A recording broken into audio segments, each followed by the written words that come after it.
Welcome, it's Desiree Alexander again. I'm so excited to introduce you to your Chrome web browser in this video. So first and foremost, how do you get to your Chrome web browser? It's the same icon that you would use on a traditional laptop. You're going to come here and click on your little colorful icon. That is how you get to the internet. And when you're using the internet, you're going to be using Google Chrome. And this is Google Chrome. So I'm just going to show you a very quick introduction to some of the things that you can find in your Google Chrome. And then we're going to go a little bit deeper into those items in subsequent videos. So up here, I have all of my tabs that I have open with the various websites that I may go to. I can click a new tab and go to different ones, go to different websites. Over here, I have my minimize button where I can minimize the Google Chrome screen. I can always come back to it right here. Then I have my change where I can change the size of the box. I can also come here. If you notice, once my mouse gets to the corners, I can move this box and make it any size I want to make it. I'm going to come here and make it full screen again. And then I have my X. The X completely gets rid of that Chrome browser. So now I have to come here and go back into it. On the second row, what I have is my back and forward. So if I go to a website, I just clicked on the website. I went to the Ed Tech Team page. Now I can go back to where I was and forward to where I was. So that's the back and the forward. I also have the little X. If you see this little X, that means the page is still loading. Okay, notice that the X went away because the page is fully loaded. So now I have the little reload this page button. A lot of times you'll hear people call it refresh. They'll say, well, refresh your page. This is what they're talking about, reload your page. You're going to do that if your website is acting a little wonky or if just something is just not right. You may want to refresh or reload your page. Then you have your home button. Now, sometimes you won't see your home button because it's not active. I am going to show you in a later video under your settings how you can make this active. I'm also going to show you how you can decide where this home button goes. Does it go to a new tab page like mine does, or does it go to a particular website? It's really up to you. You can choose that setting. Next, you have your Omnibox.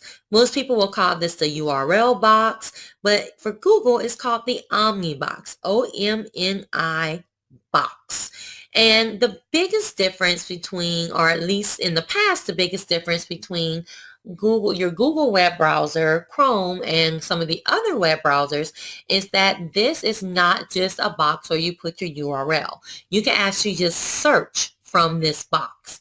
So if I come here and type the word cat, because I want to search Google for cat, it will automatically go and search Google. So I don't have to come here and go to google.com and then search cat.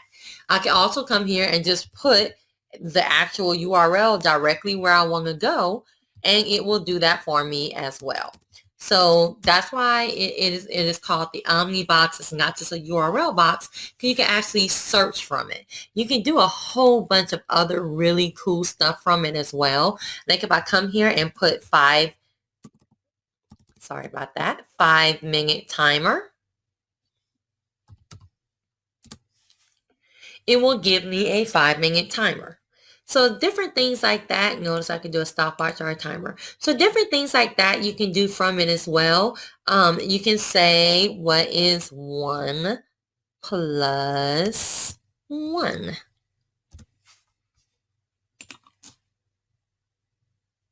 So it brings up a calculator and it tells me my answer is 2. So just different things like that you can do right here from your Omnibox. If you notice, I have a whole bunch of little icons right here, and you may be wondering, why is her Omnibox so small? Well, it's because I have a whole bunch of what is called extensions. I do have a video later in this class that we will go over some really popular and really useful extensions. But the more extensions you have, the more little icons you'll have up here. I will show you how you can hide some of these icons. in the extension video. Next, you have what I call the hot dogs. People call it the 3 dots. It's a whole bunch of different things, but it leads to your settings. So we're going to go through all of these settings in a different video about all of your settings. Next down here, you have your bookmark bar. Now, if your bookmark bar is not activated, I will show you when you get under settings how to activate your bookmark bar. But this is where you can put all the little icons of your bookmarks.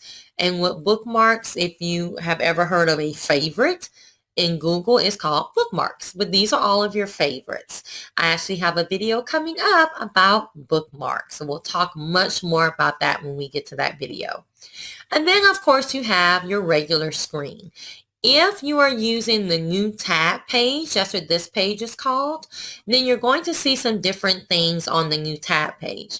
You're going to see whatever Google Doodle is up here for that day. You're going to have a search bar or URL. Notice you can type cat or I can put the whole URL. It's the same thing as the Omnibox. You're going to see these little boxes are the most recent things you've gone to. So a lot of people are like, oh, how can I put my own stuff right here? Well, that's not what it's for. It's to show you the most recent things you've gone to. So if you ever didn't want to show something that you've gone to, you can just come here and say, don't show this page, and then it's going to go away. Don't show this page, and it's going to go away. So notice when it goes away, it brings up the other most recent things you've been to. So if I delete Weebly right here, it's going to bring up another most recent thing I've been to. So you can decide if it's something on here that's a little bit more personal, or maybe you're buying a gift for someone and you don't want it to show, you can just exit it out. But it does show you the most recent things you've been to. Up here is going to show you a couple of more things about what account you are signed into. Mail and images helps you search for your images and go to your mail. You're going to have what's either called the Rubik's Cube, the waffles, called different things as well. But this leads you to other Google products. And we're definitely going to talk about that in another video. Then you have your notifications if you have Google Plus, or if you use Google Photos, you'll have notifications, and this shows you what Google Drive account you are signed in as. Again, we're going to talk much more about these in subsequent videos. So that was a very, very quick introduction to Google Chrome, and this is your brand new web browser. Congratulations and have fun learning.